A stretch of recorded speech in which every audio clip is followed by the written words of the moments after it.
देवाधिदेव महादेव ने ये विचार करा, जैसे कोई कैलाश पर बैठकर तप करता है, कैलाश की ठंडक, कैलाश का बर्फीला क्षेत्र उसके शरीर से लगता है, ऐसी ही आपकी शिव भक्ति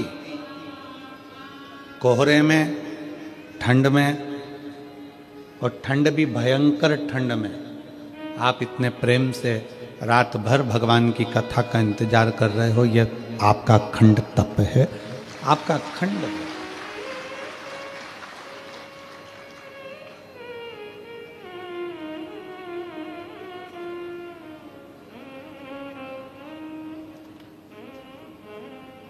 आज एकादशी भी है और हमारे भगवान शंकर की तो शिव भक्ति में सब कुछ समाया। रविवार, सोमवार, मंगलवार, बुधवार, गुरुवार, शुक्रवार, शनिवार, ये सारे वार और परिवार सब शिव का अविरल भक्ति है। अब उसमें विचार क्या करना है कि हमको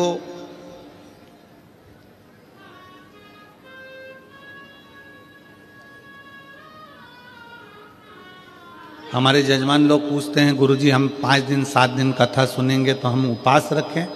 हम उनसे कह देते हैं कि उपवास रखो, मना नहीं है, ना रखो वो भी ठीक है, पर इतना याद रखो कि उपवास एक और होता है। एक उपवास होता है आपका भूखा रहना, भोजन त्याग देना, खाना पीना त्याग देना, और दूसरा उपवास होता है कि सबके साथ रहो,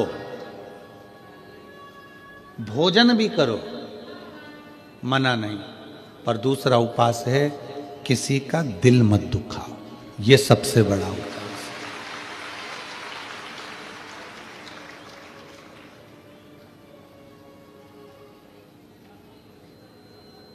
आप किसी का हृदय ना दुखाएं, आप किसी का दिल ना दुखाएं। भगवान की अविरल भक्ति को धारण करना, भगवान के भरोसे रहना, भगवान की भक्ति में डूबना, अपने चित्त वृत्ति में अपने अंदर परमात्मा को बिठाना।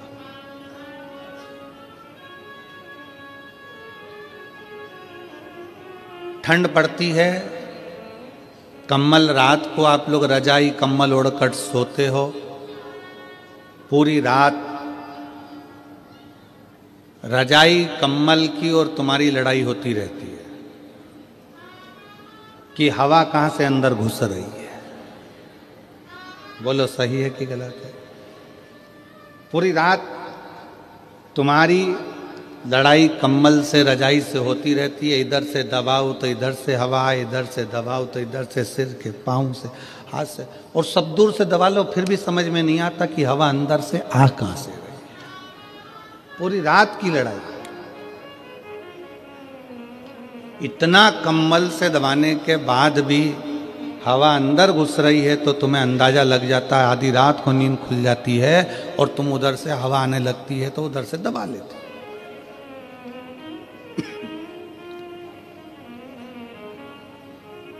बस जैसे ठंड से अपने शरीर को कम्बल से बचाते हो, उसी तरह घमंड से, भगवान शंकर की भक्ति से आप अपने जीवन को बचाओ। ठंडी हवा कहीं से भी प्रवेश कर जाती है, उसी तरह घमंड भी व्यक्ति के जीवन में कहीं से भी प्रवेश कर जाता है। धन का घमंड हो, सत्ता का घमंड हो, प्रॉपर्टी का घमंड हो, व्यापार का घमंड हो, अपनी सुंदरता का घमंड हो, अपनी जायदाद का घमंड हो, ये घमंड व्यक्ति को बर्बाद कर देता। ठंड रात को नहीं सोने देती और घमंड जिंदगी भर सोने नहीं देता,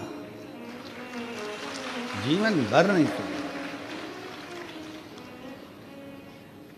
एक रत्ती मात्र का भी घमंड अपनी जिंदगी में मत आने दो कि तुम कथा सुनते हो, तुम कथा करते हो, तुम कथा सुनाते हो, तुम कथा करवाते हो, तुम कथा सुनते हो, या अन्य चीज का कोई घमंड अपनी जिंदगी में मत आना।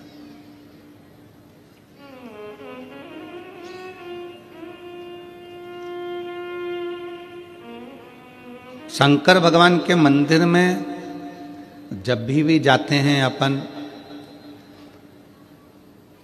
तो अपन भगवान शिव के मंदिर में पालकी लगाकर, पैरों को मोड़कर, हाथ जोड़कर बैठे रहते हैं। कभी किसी ने कहा कि तुम भगवान के मंदिर में जाकर लंबे पांव कर कर बैठ जाओ? कोई ने कहा नहीं। पांव को मोड़कर, पालकी लगाकर, जैसे आज तुम लोग बैठे हो ऐसे ही पांव को मोड़कर शंकर के मंदिर में जाकर बैठो, हाथ जोड़कर बैठो। कथा में गए हो, पांव मोड़कर, हाथ जोड़कर कथा कर तत्व ग्रहण करो। क्यों कहा कि मंदिर में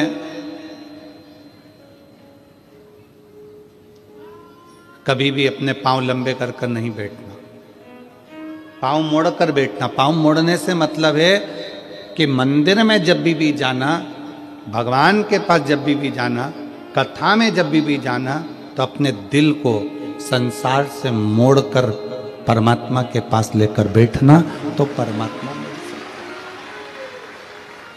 अपने मन को मोड़ो। एक गाना बीच में किसी ने गाया था, मैं निकला गड्डी लेके,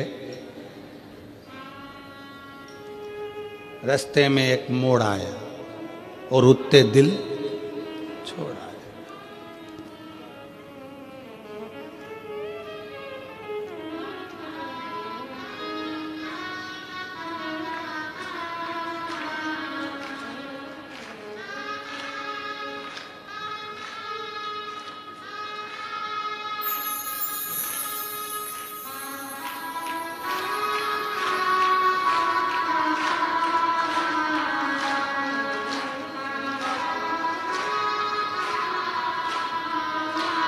अब वो कहा उस गाने में कि मैं निकला गड्डी लेके, रास्ते में एक मोड़ आया और उठते दिल छोड़ आया।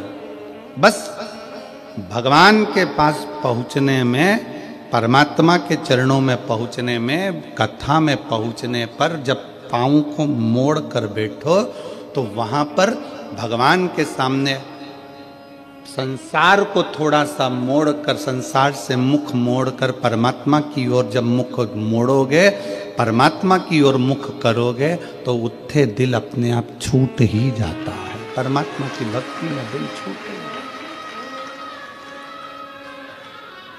गौ, गुरु और गोविंद, इन तीन के सामने कभी पांव पसार के नहीं बैठा जाता। पांव लंबा कर कर नहीं बैठते। किन किन के सामने? गौ, गुरु और गोविंद, मतलब भगवान।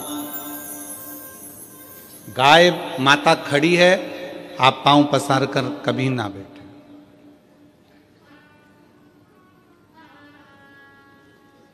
आप सबको मालूम होगा कि कृष्ण अवतार में एक असुर बैल